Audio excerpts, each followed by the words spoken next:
ओम श्री साईनाथाय नमः। ओम श्री साईनाथाय नमः। ओम श्री साईनाथाय नमः। सभी साईं भक्तों को मेरा नमस्कार। साथियों, कथा प्रारंभ करते हैं। जैसा कि आपको पिछले भाग में सुनाया था कि द्वारका माई में दावत का सीन चल रहा है। सभी गांव की औरतें, शिरडी की औरतें, कोई मटर छील रही है, कोई आलू छील रही है, कोई टमाटर काट रही है, सब कामों में व्यस्त हैं। बाबा से पूछा भी गया कि साईं, दावत किस खुशी में है? तो बाबा ने कहा कि ऐसे ही इच्छा थी कि सब लोग मिलकर एक साथ खाना खाए। पायजामा ने कहा भी, कोई बात नहीं साईं, मत बताओ, पता तो हमें चल ही जाएगा, धीरे भले ही देर से चले, पता तो चल ही जाएगा। इतने में एक गोद में बच्चा लिए हुए एक महिला हाँफती हुई द्वारका माई के सामने पहुंची। बाबा ने दौड़ के उसको सहारा देके अंदर ले आए। अब उस महिला ने आप बीती सुनाई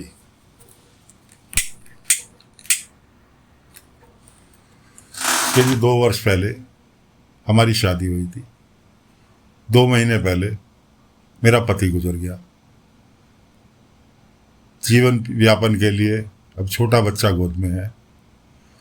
काम पर जाती हूँ तो जब छोटा था तब तो ये कोई दिक्कत नहीं थी। अब थोड़ा सा बड़ा हुआ है तो चिल्लाने लगता है। अब दूध पिलाने के लिए इसको मैं बैठी तो जिस साहूकार के यहाँ मैं काम कर रही थी वो भड़क गया और मुझे नौकरी से निकाल दिया।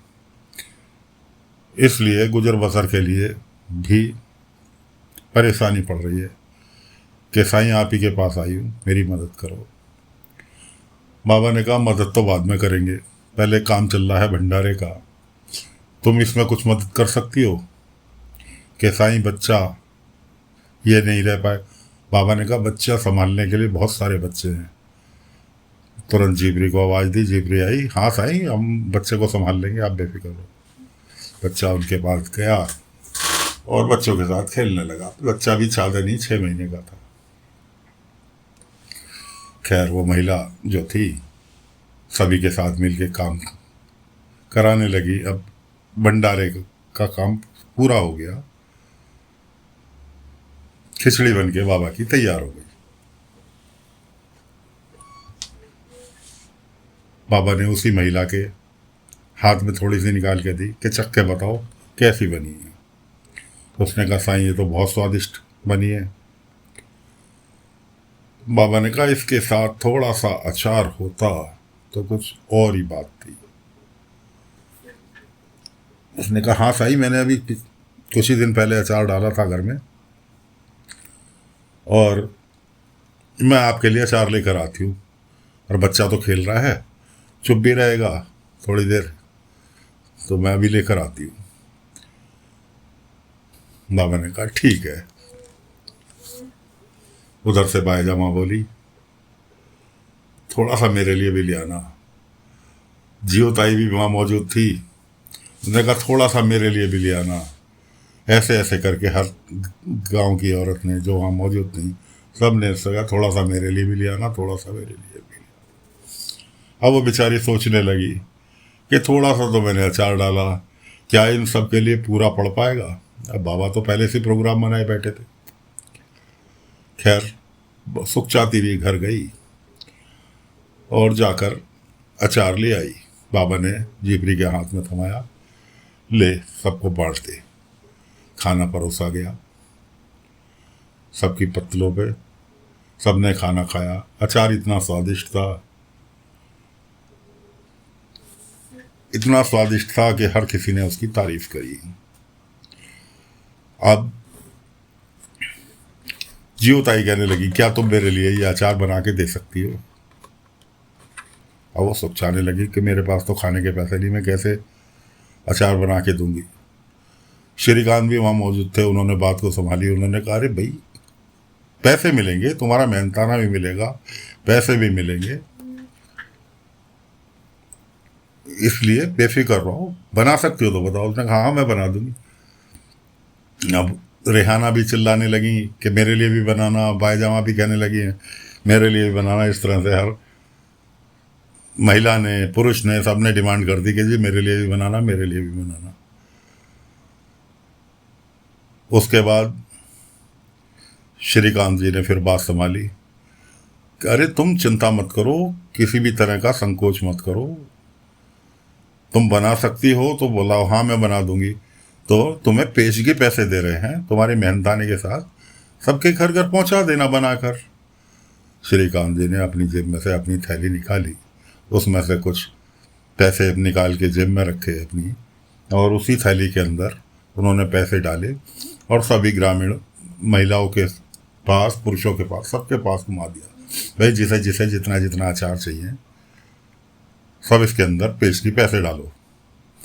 सब ने, किसी ने 2 आने, किसी ने 4 आने, इस तरह से सब ने उसके अंदर थैली, वो थैली भर गई पैसों से। श्रीकांत जी ने उठाई, उसके हाथ में थमाई कि ये लो जी तुम्हारे पैसे, अब तो सुकून है, अब तो बना के दे दोगी। तो खुश होकर कहने लगी मैं अचार तो आपका पहुंचा ही दूंगी, साथ साथ मैं कुछ और भी सामान बनाना जानती हूँ, वो भी लाके आपको चखाऊंगी, आपको पसंद आए तो मुझे बनाने के लिए दे देना। उसके बाद आती है बारी साईं की।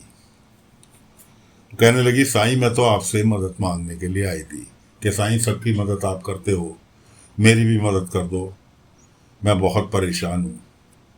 लेकिन आपने तो मेरी कहने से पहले ही मेरी मदद करनी चालू कर दी, मेरे से अचार मंगाना आपकी एक मदद ही थी, जो कि ना मैं अचार लाती ना सबको पसंद आता। बाबा ने कहा नेक नियत से, ईमानदारी से काम करे जाओ, कभी तुम्हें दुश्वारियां नहीं उठानी पड़ेंगी। ये तो कहानी हुई द्वारका माई की, जो भंडारा चल रहा था। अब चलते हैं एकनाथ शिंदे के पास। एकनाथ शिंदे अब खाली बैठे रहते थे, कभी बहू पे, कभी पानी भरने के लिए गए थे पति पत्नी, पानी की बाल्टी तो ले आए, उसके बाद उनके बेटे की बहू बर्तन मांजने बैठी, उसे कुछ सिखाने लगे, वैसे नहीं ऐसे मांजो, ऐसे जल्दी साफ होंगे। खुद बैठ के वहाँ बर्तन धोने लगे कि चलो जी मेरा टाइम पास हो जाएगा। इस तरह से करते करते पानी सिर से ऊपर निकल गया, क्योंकि वो अपने बुजुर्गपन का बच्चों की ज़िंदगी में हस्तक्षेप कर रहे थे। यहाँ तक कि बेटे ने उन्हें कुछ कह दिया, बेटे ने उन्हें कुछ नहीं कहा अपनी माँ से कि ऐसे ऐसे पिताजी जो है हस्तक्षेप कर रहे हैं बात बात में। उन्होंने सुन लिया, वो रूस के जाके बैठ गए मारुति मंदिर में। उनकी पत्नी उन्हें मनाने गई, ले आई मनाकर। फिर उसके बाद बेटे को काम के लिए पैसे की ज़रूरत थी, वो लाला गंगाराम से कर्जा लेना चाह रहा था। फिर उन्होंने टांग अड़ाई तो बाप बेटे की कायदे से हो गई। अब आगे क्या होता है दोस्तों, आगे जो होगा आपको बताएंगे। फिलहाल तो बाबा के पास एक गुमसुम व्यक्ति, एक महिला पकड़ के लाई द्वारका माई में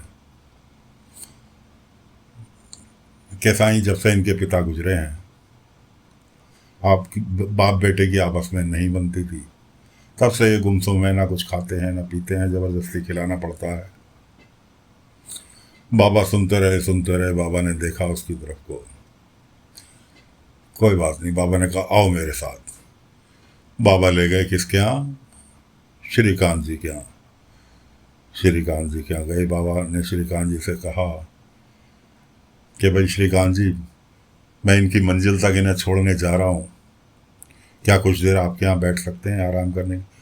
श्रीकांत जी उताई सब कहें अरे साईं कैसी बात कर रहे हैं आप जब इतनी देर मर्जी बैठें। अब बाबा को बैठना तो था नहीं, बाबा को तो वहाँ कुछ दिखाना था। अब गोविंदा करने लगा बाबा से शिकायत कि साईं अब तो हद हो गई, सारा बस क्लास में बच्चे को बाबा किसी को भी नहीं डांटते हैं, मेरे को ज़्यादा डांटते हैं, घर पर भी पढ़ ले पढ़ ले पढ़ ले।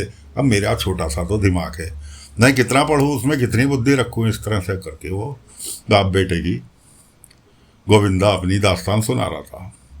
गोविंदा तो दास्तान सुना रहा था और आँख खुल रही थी जो बीमार व्यक्ति आया था उसकी। आखिरकार वो बोल ही बैठा कि मेरे पिता मेरे से बहुत प्यार करते थे। उसके बाद उसने अपनी दास्तान सुनाई और सुनाते सुनाते वो चेतन हो गया, जो कि वो सुध बुध खोए रहता था। उसकी पत्नी परेशान थी कि क्यों नहीं बोलते, ना खाते, गुमसुम बैठे रहते हैं, किसी से बात नहीं करते। उसने अपने दिल की पूरी भड़ास निकाल दी। मेरे पिता बहुत प्यार करते थे, मैं ही उनको नहीं समझ पाया, और जब समझ पाया तो वो निकल लिए। मुझे उनसे माफ़ी मांगने तक का वक्त नहीं मिला, माफ़ी मांगने तक का वक्त नहीं दिया ऊपर वाले ने, जो कि मैं उनसे अपने गुनाहों की क्षमा मांग लेता। खैर जी, उनने जब अपना पूरा दुखड़ा रो दिया तो बाबा ने अपना लाइव टेलीकास्ट चालू किया। उसके मरे हुए माता पिता को एक परछाई के रूप में उसके सामने खड़ा कर दिया, जो कि उसे आत्मग्लानि हो रही थी अपने पिता के साथ किए हुए सलूक की। उसके पिता ने उसे माफ़ किया और वो दोनों हंसी खुशी अपने घर को चले गए, बाबा का शुक्रिया अदा करते हुए। उधर एकनाथ शिंदे की स्थिति बहुत ख़राब है। वो अपने आप को बहुत बड़े अक्लमंद समझते हैं, जबकि बाबा ने उन्हें पहले दिन मिलते के साथ ही सलाह दी थी कि मारुति मंदिर के पास बैठकर माला बनाने का काम चालू कर दो, तुम्हारा वक्त पास हो जाएगा। लेकिन उन्होंने कहा कि नहीं साईं, मेरे तो अब आराम करने के दिन हैं। बाबा ने कहा आराम तो आदमी को मरते दम तक नहीं मिलता। इस जीवन को जितना व्यस्त रखेंगे उतना ही आपका समय अच्छा कटेगा। अगर इसके अंदर कुछ काम नहीं करा, इस जीवन में खालीपन छोड़ दिया, तो ये खालीपन आपको खाली कर देगा। तो एकनाथ शिंदे का अब अंतिम दौर चल रहा है। परिवार के अंदर बहुत बाप बेटे में बहुत कैड़ी खटपट चल रही है। आगे क्या हुआ, कैसे हुआ, आपको अगले भाग में सुनाएंगे कि एकनाथ शिंदे का क्या हुआ। बाकी बाबा अपनी द्वारका माई में बैठे हैं ध्यान मगन होकर। रात का समय है, कथा को विराम देते हैं। ओम साई राम, ओम साई राम, ओम।